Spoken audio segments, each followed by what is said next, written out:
Zelda is a game about a hero in green saving the world from darkness, but some of the most unsettling things in it aren't the villains or the monsters. They're the people standing next to you at the shop. From a man slowly rotting into a corpse while his daughter watches, to something in a toilet that has no business existing. We're breaking down every creepy NPC in Zelda, and exactly what makes them wrong. Starting with one who thinks you are the problem, Kilton. Kilton is technically a friendly shopkeeper. He waves, he smiles, he sells you monster parts out of a traveling stall called the Fang and Bone. Very normal, except his arms are about 6 inches too long for his body, in a way that you notice and then can't stop noticing. But the arms aren't even the weird part. Kilton will tell you, with zero prompting, that he finds regular people disturbing. He prefers monsters. He says this casually, like he's mentioning the weather. And because you're a regular person standing right in front of him, he's essentially telling you to your face that you are the unsettling one here. Bold move for a man whose arms don't fit his body. His exact nature is never confirmed across Breath of the Wild or Tears of the Kingdom. Human, partially monster, the game just leaves it there, smiling at you. If Kilton is a 4 out of 10 on the creepy scale, Zill is proof that Wind Waker didn't get the memo about keeping things family friendly either.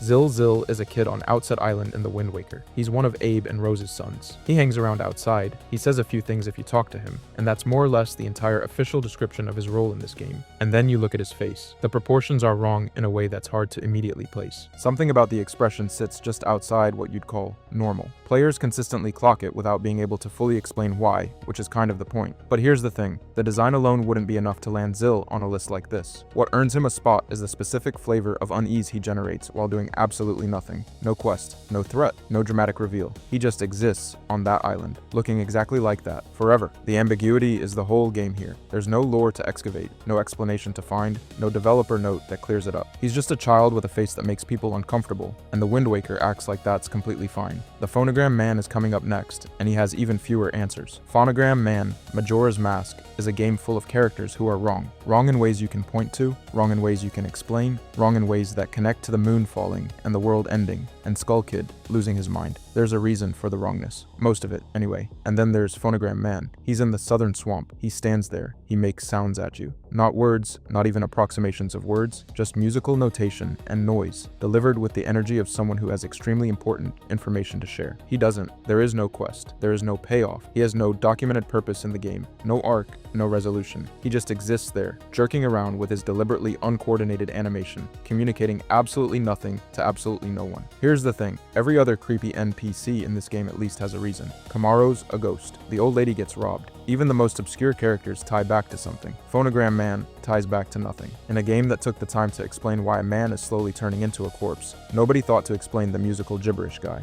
I don't know what to tell you. If you think Phonogram Man is unsettling, wait until you meet Magda, a woman whose relationship with flowers is so deeply unhinged, it makes musical nonsense look completely reasonable. Magda seems fine at first. She's a flower lady. She loves her flowers, she tends her garden, she hums to herself. Wholesome stuff. Then you hear the laugh. It's this high-pitched, manic giggle that fires off at random moments with zero contextual reason. Not because something funny happened, not as a greeting, just out of nowhere while she's staring at a tulip. Players describe it as one of those sounds that makes you immediately look over your shoulder, which is a bold achievement for a woman watering plants in a family-friendly Nintendo game. But here's where it gets weird. Pick one of her flowers. Just one. She snaps. Instantly. This woman, who has zero physical advantages over a warrior who has fought literal gods, charges Link and attacks him. The violence is sudden, is disproportionate, and the game gives you absolutely zero explanation. No cutscene, no lore drop, nothing. She just loses her mind and the game moves on like that was completely normal. The leading theories are possession, a fairy curse, or she's simply unwell in a way nobody around her has bothered to address. Nintendo kept her in Breath of the Wild and brought her back for Age of Calamity, and looked at Magda every single time and thought, yes, she stays exactly like this. That might be the most unsettling detail of the entire entry. If you think Magda's unsettling, wait until we get to Uku, a creature that technically classifies as a helper. Uku and Uku Jr. Uku is helpful. She's cheerful. She wants to find her kid. She looks like a chicken had a stroke mid-transformation into a human being, and nobody called a doctor. That's the whole thing with Uko. She appears in Twilight Princess Inside Dungeons, offering to teleport you out whenever you need a break, and then teleport you right back in when you're ready. Genuinely useful mechanic. Completely friendly NPC. Zero malicious intent. And she has a visibly exposed cranium, communicates entirely through shrieks, and moves with the energy of something that escaped from a different, much darker game. Here's the thing about Uncanny Valley design. It only really works when the wrongness is doing something a threatening design can't. A monster that tries to scare you is just a monster. But Uko isn't trying to scare you. She's trying to help. She's warm, she's on your side, and she looks like that. Then there's Uko Jr., her child, who has somehow inherited every single design choice and amplified each one. The family resemblance makes it worse, not better, because now you understand this is just what they look like. This is normal for them. Nintendo built a body horror creature, gave her a fetch quest and fast travel utility, and then asked you to feel good about summoning her. And somehow it worked, which might actually be the most disturbing part of all. If you think Uko is a design choice that raises questions, wait until you see what Nintendo did with the Great Fairies. The Great Fairies, modern era. The Great Fairies used to be terrifying in the right way. Ancient, enormous, the kind of supernatural presence that made you feel genuinely small. Then Breath of the Wild came out and Nintendo looked at that legacy and decided to take things in a completely different direction. Here's what actually happens. You find a great fairy fountain, feed rupees into a giant flower bud, and then a grotesquely oversized woman erupts from the clamshell with breathy vocalizations and eyes locked directly onto Link like he owes her something. 4 of them in Breath of the Wild, every single one. The animation is long, deliberate, and designed to make adults shift uncomfortably, while children in the room just stare in confused silence. But the dialogue isn't accidental. These characters speak to Link with the kind of implication that has no business existing in the same game as Korok seeds and cartoon villages. The predatory undertone is consistent across all 4 fairies, which means somebody wrote that, somebody approved it, and somebody animated it to match. That's a lot of deliberate decisions. What makes it genuinely uncanny isn't the design itself, it's the tonal freefall. You're playing a Nintendo game rated E10+, and suddenly, the supernatural feminine power of the world makes you feel vaguely like you should close the door. The mild suggestive themes descriptor earns its place, which is not something you expect to say about a Zelda title. Nintendo knew exactly what they were doing. The unanswered question is why, and if you thought that was unsettling, wait until we get to a grown man in a fairy costume who has been writing in a private journal about maps. Tingle. Everyone who's played a Zelda game knows Tingle. Most people find him funny. A grown man in a green fairy costume, flopping around, calling himself a fairy. Adorable little weirdo. But here's the thing, Tingle is 35 years old. Let that sit for a second. He is a 35-year-old man who has decided completely earnestly that he is a fairy. Not as a bit, not ironically. He genuinely believes it. He has built his entire identity around this, and no amount of social rejection has moved him an inch. And there has been quite a lot of social rejection. In multiple games, Tingle is imprisoned and shunned. Townspeople actively want him gone. The world of Hyrule, a place where time travel is a Tuesday activity, looked at Tingle and decided he was the problem. Then you find out about the maps. Tingle has dedicated his entire adult life to wandering the world, drawing charts of every location he finds, and selling them to strangers. He floats around on a balloon, charges explorers for hand-drawn maps in a world where most people manage fine without them. The business model is unclear. The commitment is absolute. It's not the costume. It's not the age. It's the combination of the delusion, the isolation, and the complete absence of self-awareness, all wrapped up in something designed to make you laugh. Which you did. The laughter is easier than the alternative. Kamaro is a ghost who died with unfinished business and can't move on, which sounds much more disturbing until you've spent 5 minutes with Tingle, Kamaro. Up until this point, most of what we've covered sits in that familiar Zelda zone of weird and uncomfortable. Unsettling design, bizarre behavior, a few things you can't quite explain. Kamaro is different. Kamaro is where the series stops being strange and starts being genuinely, quietly devastating. He's a ghost, a dancer who died on a mountaintop in Majora's Mask. And the key detail, the thing that makes him actually disturbing, is that he has absolutely no idea. He thinks he's still performing. He thinks he's still refining the dance he spent his entire life building. His dialogue is full of this desperate artistic obsession, talking about his movements, about the dance being incomplete, about needing someone to carry it forward. It reads less like a ghost haunting a location, and more like a man in the middle of a breakdown that death couldn't interrupt, and he just loops. His animation never stops, never changes. A jerky, stuttering dance on repeat, like a record skipping on the worst possible moment and never finding its way back. That image alone is enough. But here's the kicker. Majora's Mask gives you zero resolution. No explanation for how he died,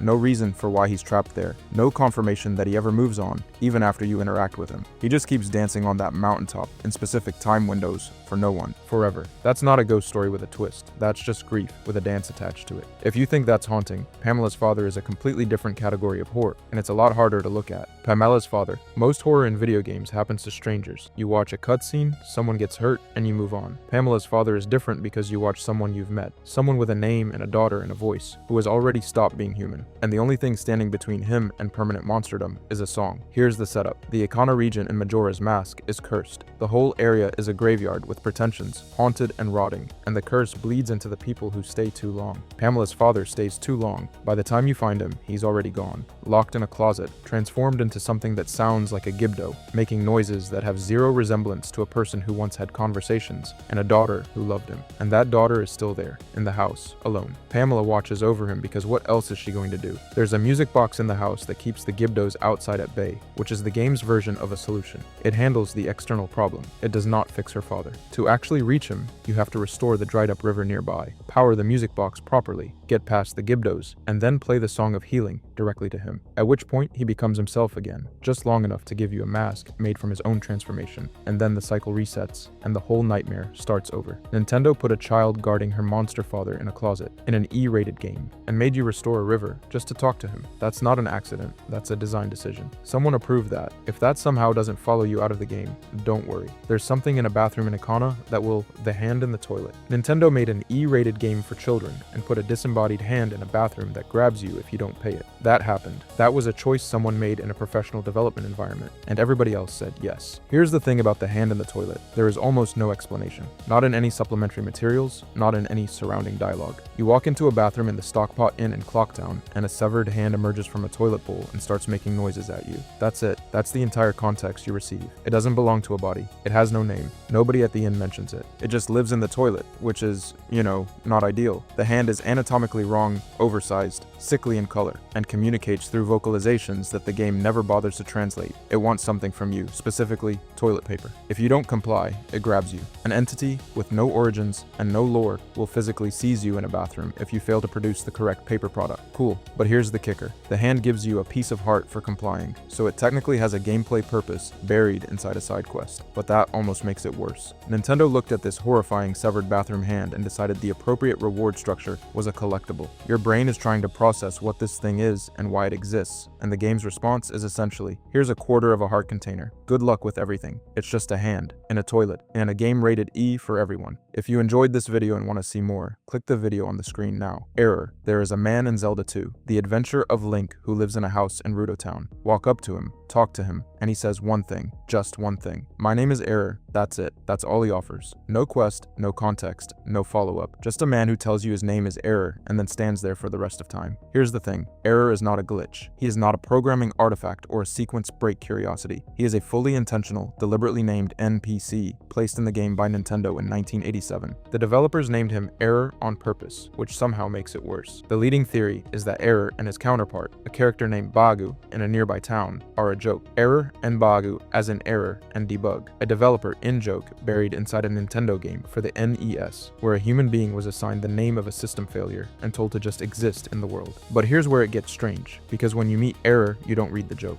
You read the name, and something in your brain misfires. A character whose name tells you he is a mistake. A person defined by the suggestion that he should not be there. He is a man-shaped question mark in the corner of the world, asking whether he is a character or a warning. Nintendo has never officially explained the name beyond the debug theory. Error just stands there, in his house, in 1987. Still standing there if you boot the game right now. Some characters are creepy because of what they do. Error is creepy because of what he is, and that is a hard thing to top. But the Happy Mask Salesman has never once in his life failed to top anything. The Happy Mask Salesman. Every character on this list has something wrong with them. A curse, a grief, a transformation, a design choice that makes your skin crawl. But the Happy Mask Salesman is different, because nothing is wrong with him at all. He is exactly what he appears to be, and that is the problem. He shows up in Ocarina of Time running a simple mask shop. He shows up in Majora's Mask carrying a pack full of faces that shouldn't exist. He smiles the entire time. The same smile. Unmoving, unblinking, delivered with the cheerful vocal cadence of someone who is absolutely delighted to see you and would like you to understand, very calmly, that something bad will happen if you don't return his mask.